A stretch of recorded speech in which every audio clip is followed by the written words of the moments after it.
Hello everyone. এখন নবরাত্রি চলছে। আজকাল বাঙালিরাও অনেকে নবরাত্রির ব্রত করে থাকেন।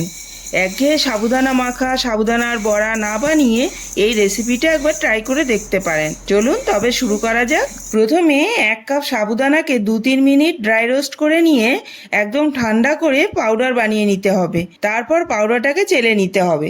এখন 1 কাপ সাবুদানা নিয়েছিলাম, সেম কাপের 1 কাপ গ্রেটেড বয়েল আলু নিয়েছি।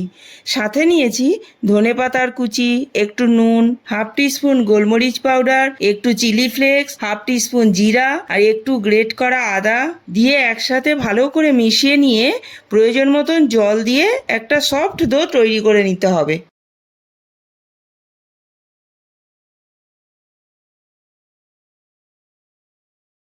এবারে ওপর থেকে একটু তেল লাগিয়ে 15 মিনিট মতন রেস্ট দিতে হবে।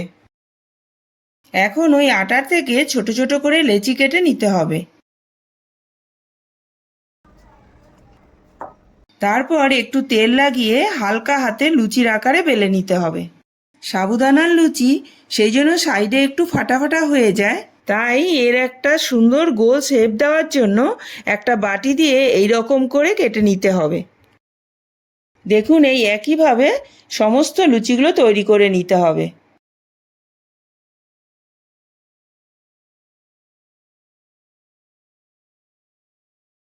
এদিকে আমি কড়াইতে তেল গরম বসিয়ে দিয়েছিলাম। এখন লুচিগুলোকে ভেজে নেব।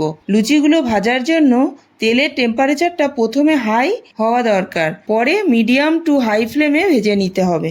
দেখুন লুচিগুলো কি সুন্দর বলের মতন ফুলছে।